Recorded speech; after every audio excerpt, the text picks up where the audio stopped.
Hi! Hello! Welcome back to my channel. అందరూ ఎలా ఉన్నారు? బాగున్నారా అండి? ఈరోజు టాపిక్ వచ్చేసి ఫిబ్రవరి నెలలో నేను ఎంత డబ్బు సేవ్ చేశాను అనేది ఈ వీడియోలో అయితే షేర్ చేస్తాను. నేను ప్రతి నెల అనేది నాకు బడ్జెట్ ప్లానింగ్ ఉంటుంది కదా! Monthly budget planning. అలాగే నేను నాకు మా హస్బెండ్ ఇచ్చిన డబ్బులో నేను ఎంత సేవ్ చేస్తాను అనేది కూడా షేర్ చేస్తూ ఉంటాను కదా! మీరు పాత వీడియో చూడకపోతే గాని ఒకసారి చూడండి. మీకు కూడా ఒక ఐడియా వస్తుంది. ఎందుకంటే మనం ఇంట్లోనే ఉంటూ కూడా మనం మనీ ఎలా సేవ్ చేసుకోవచ్చు అనేది నేను వీడియోస్ అయితే చేసి చూపించాను కదా! ఇవన్నీ ఎందుకు చెప్తున్నాను అంటే మనము ఎప్పుడు కూడా మనీ అనేది వేస్ట్‌గా ఖర్చు పెట్టకుండా మన దగ్గరికి వచ్చిన ప్రతి ఒక్క రూపాయిని సేవింగ్స్‌లో పెట్టేసుకోవాలండి. ఇప్పుడు మీ దగ్గర ఒక రూపాయి ఉందంటే దాంట్లో కంపల్సరీ సగానికి సగమన్నా కూడా మీరు సేవింగ్ అనేది చేయడానికి ట్రై చేయాలి. స్టార్టింగ్‌లో కొంచెం ఇబ్బందిగా ఉంటుంది కానీ దాని తర్వాత చాలా హ్యాపీగా ఉంటుందండి. ఎప్పుడూ కూడా మన చేతిలో ముఖ్యంగా ఆడవాళ్ళ చేతిలో డబ్బులు ఉంటే చాలా హ్యాపీగా ఉంటుంది. ఒక ధైర్యం అనేది వస్తుందండి. మీరు సంపాదించినా, సంపాదించకపోయినా కూడా మీ దగ్గరికి వచ్చిన రూపాయిని మీరు వేస్ట్‌గా ఖర్చు చేయకూడదు. అది ఎలా వస్తుంది అంటే మీ హస్బెండ్ ఇచ్చినా, మీరు మీ అమ్మ వాళ్ళ ఊరికెళ్ళినప్పుడు అలా గిఫ్ట్‌లాగా ఇచ్చినప్పుడు అమౌంట్‌నైనా సరేనండి, మీరు సంపాదించకపోయినా కూడా మీ దగ్గరకి ఉన్న అమౌంట్‌ని మీరు వేస్ట్‌గా ఖర్చు పెట్టకుండా మీరు సంపాదించినట్టే కదా! అలా కూడా మీరు మనీ అనేది ఎర్న్ చేసినట్టే ఉంటుంది. కానీ చాలామంది అన్ని వేస్ట్ ఖర్చుల్లాగా మన దగ్గర ఉన్న అమౌంట్‌ని వేస్ట్ ఖర్చులు చేస్తూ ఉంటారు.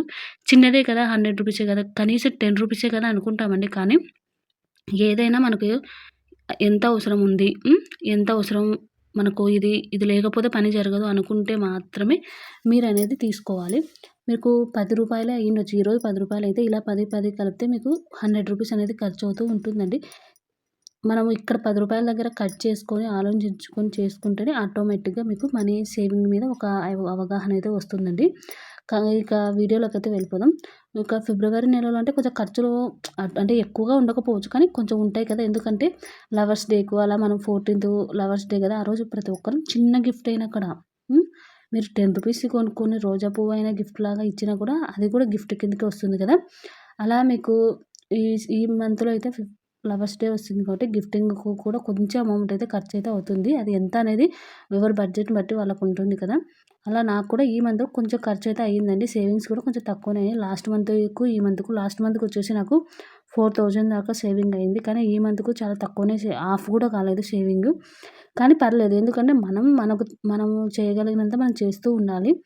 ఇది కూడా చేయకుండా మనం ఖర్చు పెట్టేసుకుంటే అసలు సేవింగ్స్ అనేదైతే మిగలనే మిగలదు కదా!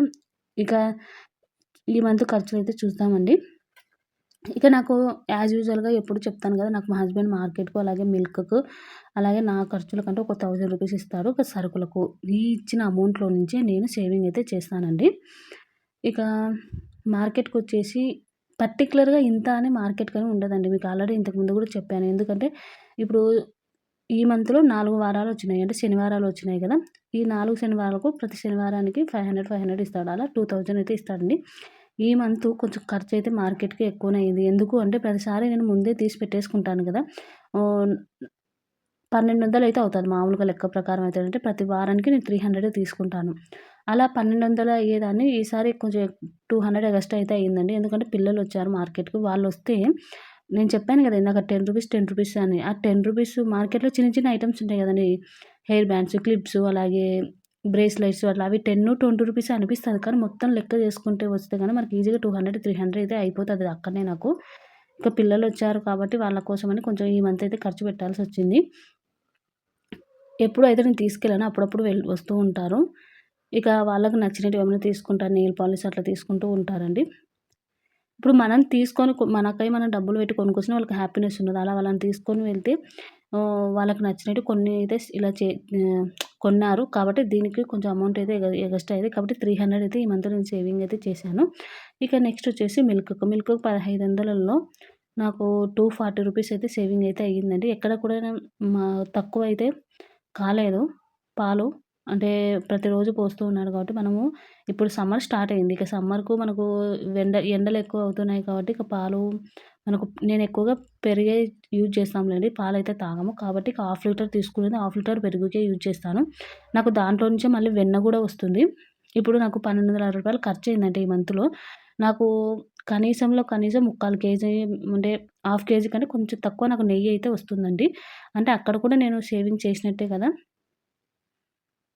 నేను హాఫ్ లీటర్ పెరిగే యూజ్ చేశాను కాబట్టి ఇప్పుడు సమ్మర్ వస్తుంది. మజ్జిగ ఎక్కువగా యూజ్ చేస్తూ ఉంటాం కాబట్టి నేను ప్రతిరోజు డైలీ పోపించుకుంటూ ఉన్నాము. మాక్సిమం ఈ సమ్మర్ అంతా మిస్ కాకుండా చూసుకుంటూ ఉంటాను. ఇక నెక్స్ట్ వచ్చేసి నాకిచ్చిన రూ. 200 అయితే సేవింగ్ అయిందండి. ఎందుకు అంటే ఎప్పుడు కూడా నేను ఈ రూ. 1000 అసలు ఖర్చు పెట్టను కదా! కానీ ఈసారి మా హస్బెండ్‌కి గిఫ్ట్ ఇవ్వడాని కోసమని ఒక 800లో ఒక టీ షర్ట్ లాంటిది మంచిది తీసుకున్నాను. అందుకోసం కాబట్టి ఈ నాకైతే ఇక్కడికైతే ఖర్చయింది. మాక్సిమం అయితే నేను 1000ని టచ్ చెయ్యను అసలు రూ. 1 కూడా. కానీ ఇప్పుడు మనకు ఇచ్చిన అమౌంట్‌లో నుంచే మనం సేవింగ్ చేసినట్టు కదండీ! ఇప్పుడు ఈ రూ. 1000 నా ఖర్చులకు అంటే నేను ఏ విధంగానైనా యూజ్ చేసుకొని చేసుకోవచ్చు. దీన్ని మిగిలాల్సిన అవసరమే ఉండదు. కానీ నేను రూపాయి కూడా వేస్ట్ చేయను. అంటే నాకు అవసరం ఉండదు కదా! ఎందుకు యూజ్ చేయడం చూసిన ప్రతిదీ నేనైతే కొననండి. దాన్ని చాలా ఆలోచించి కొంటాను కాబట్టి ఇక దీంట్లో నుంచి మా హస్బెండ్‌కి అయితే గిఫ్ట్ లాగా ఇచ్చాను. ఇక తర్వాత వచ్చేసి సరుకులకు 5000 అయితే 800 అయితే సేవింగ్ అయితే అయ్యిందండి.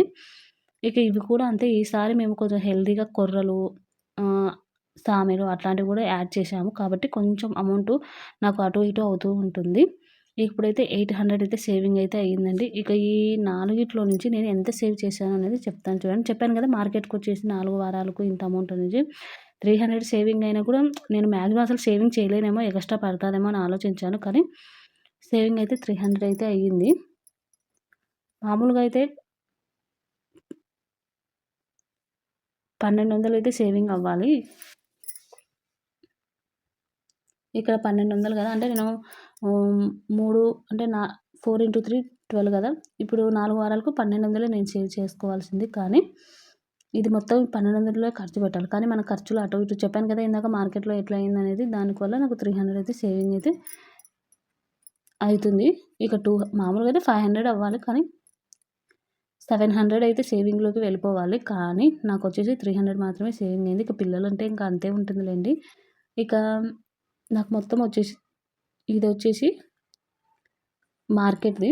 ఇదొచ్చేసి పాలు. ఇదొచ్చేసి నాకు ఇచ్చే 100 అంటే రూ. 1000 నుంచి ఇదొచ్చేసి సరుకులు. ఇది మొత్తం కలిపితే రూ. 1540 అయితే అయ్యిందండి.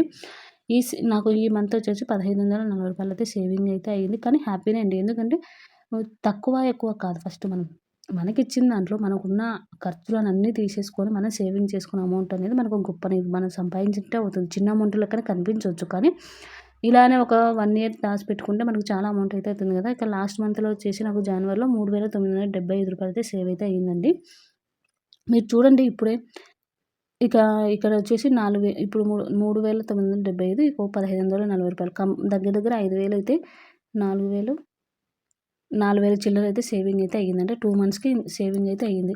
ఇలా కొద్ది రోజులు ఇలా సేవింగ్ చేసుకుంటూ ఉంటే మనకు అవసరమైన వాటికి ఈజీగా యూజ్ చేసుకోవచ్చు. ఇప్పటికిప్పుడు నువ్వు నీకు తగ్గట్టుగా అంటే నువ్వు ఎవరికైనా గిఫ్ట్ లాగా ఇవ్వాలన్నా అంటే నీ ఓన్‌గా నువ్వు నీ ఓన్‌గా నీకంటూ హ్యాపీనెస్‌గా నువ్వు ఖర్చు పెట్టుకోవాలన్నా పెట్టుకోవచ్చు. నువ్వు ఏ దాని మీదైనా ఇన్వెస్ట్‌మెంట్ చేయాలన్నా చేయొచ్చు. కొంతమందికి బిజినెస్ చేయాలని ఉంటుంది. కొంచెం అమౌంట్‌తోనే చేసుకోవచ్చు. అంటే 5000, 10,000 చేయాలన్నా వాళ్ళ దగ్గర అవి కూడా ఉండకపోవచ్చండి. అలాంటి వాళ్ళు ఇలా మనీ అనేది సేవింగ్ మీకొచ్చిన అమౌంట్‌లో నుంచి మీరు సేవింగ్ చేసుకుంటూ మీరు కూడా బిజినెస్ అనేది స్టార్ట్ చేసుకోవచ్చు. మీకు బిజినెస్ టిప్స్ అలాగే బిజినెస్ ఎలా గ్రో చేసుకోవాలనేది తెలియకపోతే కానీ నేను వీడియోస్ అయితే చేశాను. ఒకసారి చూడండి. మీకు ఒక అవగాహన కోసం అనేది నేను ఇన్ఫర్మేషన్ అయితే ఇచ్చాను. మీరు బాగా ఆలోచించుకొని చాలా వీడియోస్ చాలా తెలుసుకొని మీరు బిజినెస్‌లోకి అయితే దిగండి. ఇక వీడియో అయితే ఇంతటితో ఎండ్ చేసేస్తున్నాను. వీడియో నచ్చితే గనుక ప్లీజ్ సబ్స్క్రైబ్ చేసుకోండి. అలాగే లైక్ చేసి మీ ఫ్రెండ్స్ అండ్ ఫ్యామిలీకి షేర్ చేసేసేయండి. Thank you.